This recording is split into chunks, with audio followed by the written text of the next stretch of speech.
Having finally come to terms with the inevitability of diversifying the nation's economic base, Nigeria, through her various trade support institutions, has been rolling out one policy after the other in a fervent attempt to announce her seriousness in getting the country's non-oil export sector to play its much publicized role and potential to replace crude oil as major foreign exchange earner.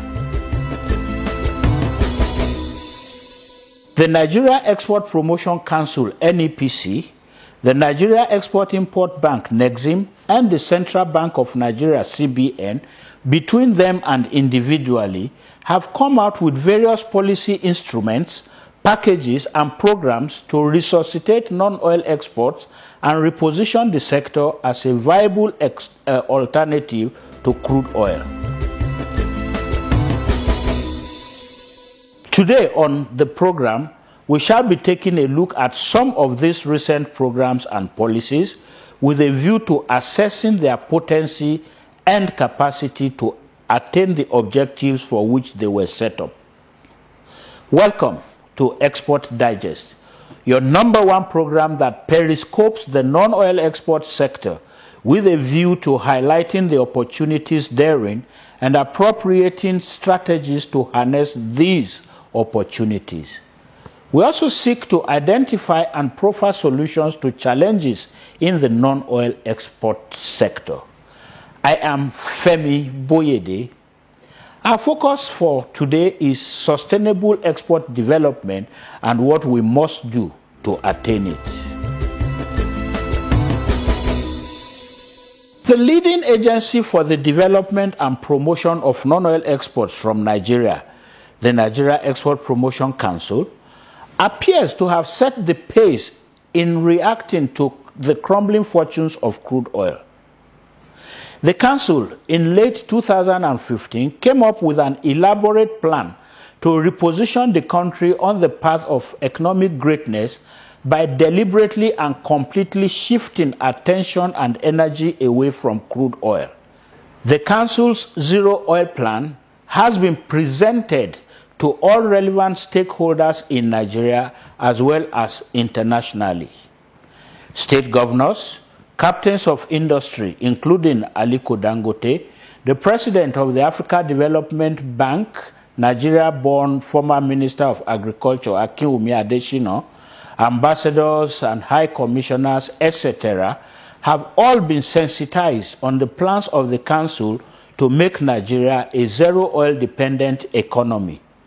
Encouragingly, they have all applauded the initiative as the right way to go, while wishing the Executive Director CEO the very best in its implementation. As part of its objective to drive Nigeria's non-oil economic agenda to the Zero Oil Plan policy, at the recent 2016 Zenith Bank International Trade Seminar, Mr. Taufik Owosheni, Special Advisor to the CEO of the NEPC, gave insight into the concept of the plan and how he intends to transform Nigeria's export market. We have quite a lot of agri-products, agri-commodities that we can actually take advantage of by increasing production, not just exporting raw products, by adding value to these products. And let us, with that, if we are able to add value, we will be able to generate the required foreign exchange by exporting value-added products. The idea about one state, one product, we are not saying at NEPC that, oh, states should abandon all that they have been producing. No. But however, our own approach is that by the time you spread yourself too thin, you won't be able to deepen the value chain. On the 19th of January 2016, the Central Bank of Nigeria, in collaboration with the Nigeria Export-Import Bank (NEXIM), held a broad-based consultative workshop with theme Growing Nigeria's Non-Oil Exports. At the event, various trade-related ministries, departments, and agencies and the relevant private sector associations and trade groups gathered at the Sheraton Hotel and Towers, Abuja, to explore strategic imperatives for reviving Nigeria's non-oil export sector. As you are aware, exports are essential components in the national income, and it has a very important role in supporting the nation's economy against the backdrop of weak oil prices. It has been observed that while credit to non-oil exports is declining, and currently at an average of 0.6% of total domestic loans to the private sector in the past 5 years, the domestic credit to the economy has been on the rise. The low level of export loans has no doubt also contributed to a large extent to the decline in non-oil export revenue receipts from $10.53 billion in 2014 to $4.39 billion in 2015. The impact of these developments on the country's export growth potentials are quite significant and has become instructive for the stakeholders to dialogue towards evolving responsive strategies that will expand resources for exports and its funding programs on a complementary basis. The highlight of the one-day event was the announcement by the central bank governor of the bank's intention to revamp the nation's non-oil export sector via the injection of 550 billion naira into the sector in an intervention tagged the Export Stimulation Facility, ESF. Recently, in Lagos, Nigeria, the acting managing director of Nexim Bank, Bashir Wali, addressed a press conference where he presented the Central Bank of Nigeria's Export Stimulation Facility and how existing and potential exporters can access the various aspects. Welcome you all to this non-oil export stakeholders engagement session and the official press conference to formally unveil and discuss the implementation modalities of the 500 billion export stimulation facility and the 50 billion enhancement on the rediscount and refinancing facility. Over the past few months, the Nigerian Export-Import Bank has been working with the Central Bank of Nigeria to review existing policies and strategies towards increasing funding support and stimulating additional investment in the non-oil export sector.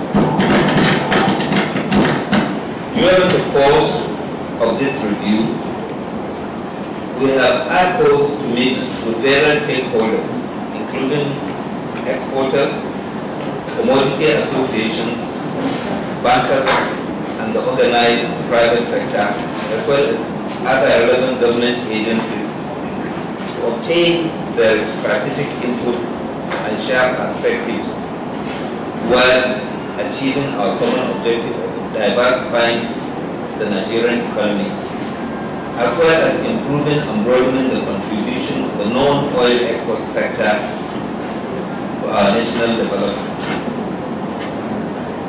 I am therefore pleased to observe that the approval of the three intervention funding schemes and release of the operation guidelines by the CBN represent the result of all our collective efforts.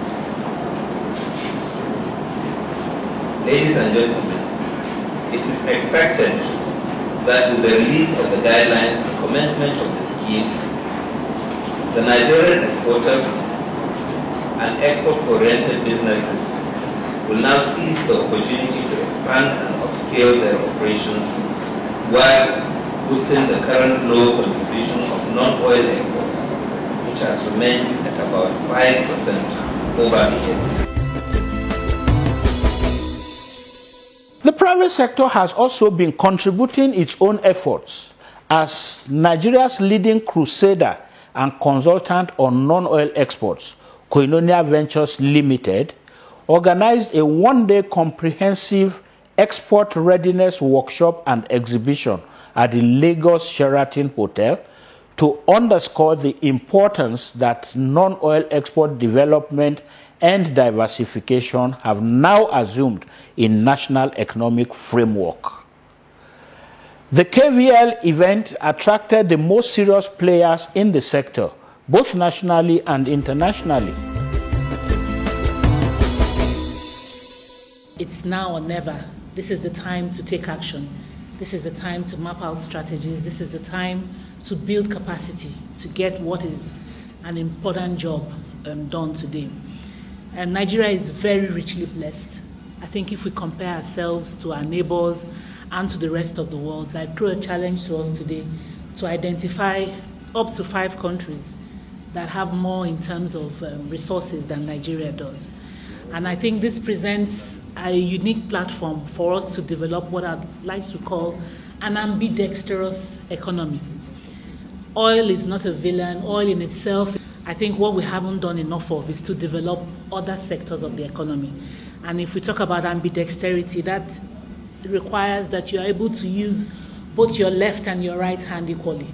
Nigeria needs to be able to be as strong in the non-oil exports as it is in oil exports. I think today we are the 8th largest producer of oil, which is a very good thing. I think the job ahead of us now is to be in the top 10 of global exporters. Well, GIZ at the moment is focused on developing the SME sector in Nigeria. And in developing the SME sector, we are focused on certain value chain, the agricultural value chain and the non-agric value chain.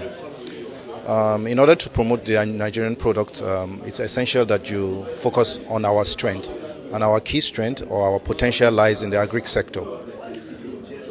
In Plateau State, the sector in which we're focused on is the potato value chain. And in Ogun State, it's the cassava sector.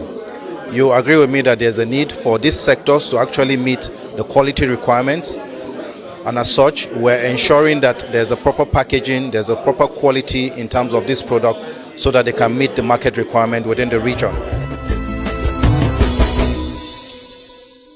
I think the major thing to say is that the emphasis on exports is very, very critical now. And for the banks and other financial institutions, they are very keen to support that area, because that's what I call the next, black gold. The Honorable Minister for Mines and Steel Development, Dr. Kayode Fayemi, has also at several fora underlined the imperative of diversification and set the agenda for his ministry's potential contributions to a non-oil export-led economy. The Nigerian security landscape, whether we like it or not, is ravaged partly by poverty, which brought about insecurity. If you grow a sector that has the capacity to also produce jobs in abundance to the populace, clearly they will feel safe and secure, their sense of self-worth is enhanced, their sense of dignity is improved, and they begin to contribute as active citizens to the security landscape of the nation. That's really why we must grow this sector and not continue to depend on oil and gas, which has contributed its own to our economy and will continue to do so. But I think it's about time that we got on to diversifying our revenue base. And mining is just one of those options, just as agriculture, just as information technology, and the services sector. So that's the security connection, that's the nexus between peace and development. The message in all of these efforts is the same. Nigeria can, and so Nigeria must develop her economy as if there is no oil. as if oil never existed.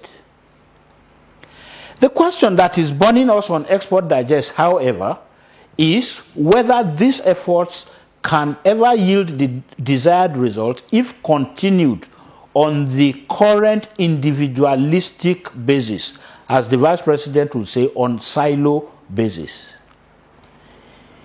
In answering this burning question, we track back to what America did in 2008 when confronted with a calamitous economic crash within the framework of threatening global recession.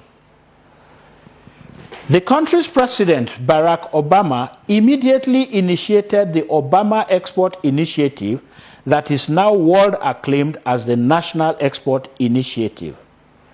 The success of the initiative has been largely traceable to its inclusiveness and the personal interest of the country's president in seeing that it worked and continues to work.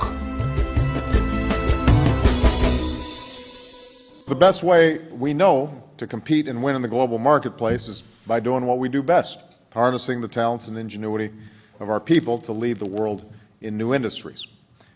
And we're building an economy where America's businesses and American workers once again do what they do best, which is build great products and sell them around the world. We will double our exports of goods and services over the next 5 years. Because the more American companies export, the more they produce. And the more they produce, the more people they hire.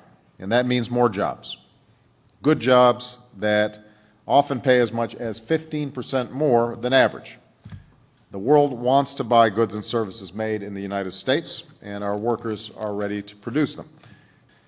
America is going to bat as a stronger partner and a better advocate for our businesses abroad. We're increasing trade missions. We're removing barriers to help businesses gain a foothold in new markets. We're increasing export financing for small and medium-sized businesses. We hope to move forward on new trade agreements with some of our key partners in a way that doesn't just advance the interests of our businesses, workers and farmers, but also upholds our most cherished values. And finally, we continue to coordinate with other nations around the world to promote strong, balanced, and sustainable growth. We've already seen some progress. Obviously, working off a low baseline given the crisis last year, exports are expected to be up, but we're very pleased to see that they're up 18% to where they were a year ago. And manufacturing exports are up 20%, and that's helping put a lot of our people back to work. So these are some of the steps we'll pursue to double America's exports over the next 5 years. When I made this initial announcement, some were skeptical, but the truth of the matter is that if we are increasing our exports by 14–15% per year, something that is achievable, then we can meet our goal. Welcome back. We have spent very valuable time today to bring to the recollection of our esteemed viewers the various efforts that were initiated and are being vigorously pursued by our MDAs and the private sector to ensure a non-oil export-driven economy for Nigeria. Export Digest would, however, like to conclude this expose with a very serious advice and challenge to Nigeria's highest authorities, including Mr. President, the Vice President, and the economic management team. The point is that the surest way to properly appropriate these efforts for national economic benefit, sustainable growth and development is for the presidency to constitute without further delay a cabinet-level national rescue squad on non-oil exports, just like the United States of America did and other countries in Africa like Uganda, Kenya, and Ghana are currently pursuing.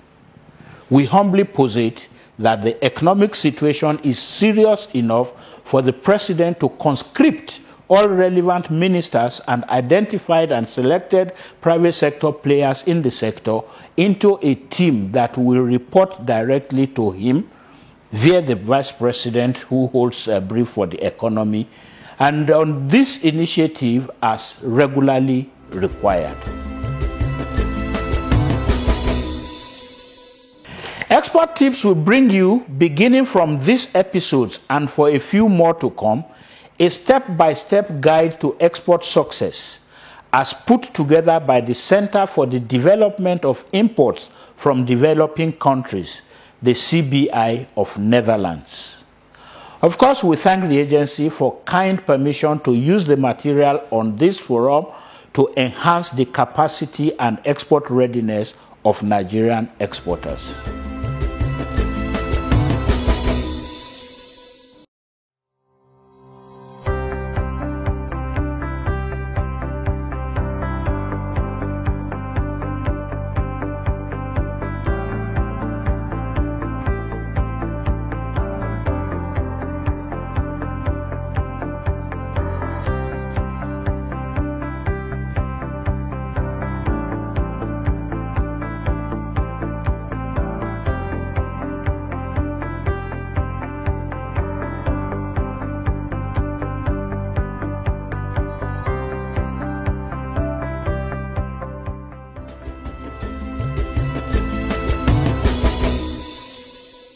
Today on the Corporate Affairs Commission segment, we shall be learning about the entities called incorporated trustees, the processes and the implications. An incorporated trustee is basically the registration of a set of trusts that will take care of non-charitable organizations,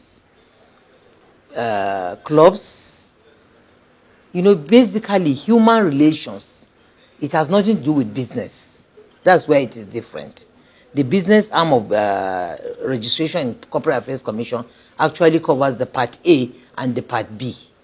Part C has to do with human interests. That is, people who share the same kind of interests coming together to register an association or an organization to take care of that interest. That is for free. They are not going to make money out of it, but they want to offer their services. But in the course of it, the issue of money also comes in, because there may be donations from international organizations, from well-meaning Nigerians and so on. And that's where the issue of money comes into it. Otherwise, it's not a business. It's not a business where you say you are looking for profit and that you make the profit. No, any money that comes into this organization is used in taking care of these human interests. There must be that common interest to which the people want to associate. You understand? They must have a common ground that they have an interest in, and they want to register that. It can be a family, it can be a religious body, it can be tribal or ethnic, you understand. It can be professionals coming together for an interest. And now to the question of the day.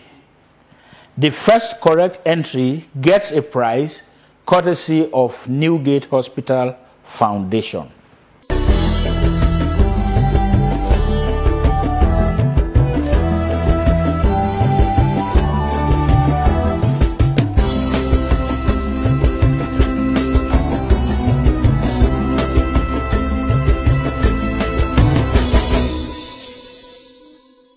Wow! Time never appears to be enough for this program as we draw the curtain on yet another interesting episode of Export Digest. Thank you so much for staying with us. We do hope, however, that you are getting real value for your faithful following of the program as we strive daily to expand your knowledge and enhance your readiness to export. This remains the main objective and driving passion of Koinonia Ventures Limited, the initiator of Export Digest. Remember, you can watch this particular episode and others before it on our YouTube channel, www.youtube.com E26/Export Digest. As usual, we will appreciate your comments, observations, and contributions as we continue our march towards making Nigeria a viable exporting nation. Our channels of communication are open and now showing on your screen. Many thanks to our sponsors for their contributions to the development of Export Digest. Also remember that by showcasing your businesses, goods, and services on this program, you will be helping us immensely to pay for our airtime and cost of production while expanding the corporate mileage that you get for your brand, your products, and services. We invite you to come on board by calling us today, and you will be glad that you did. Join us same time on this same channel next week for another eye-opening package of Export Digest. I am Femi Boyede. See you then, and God bless Nigeria.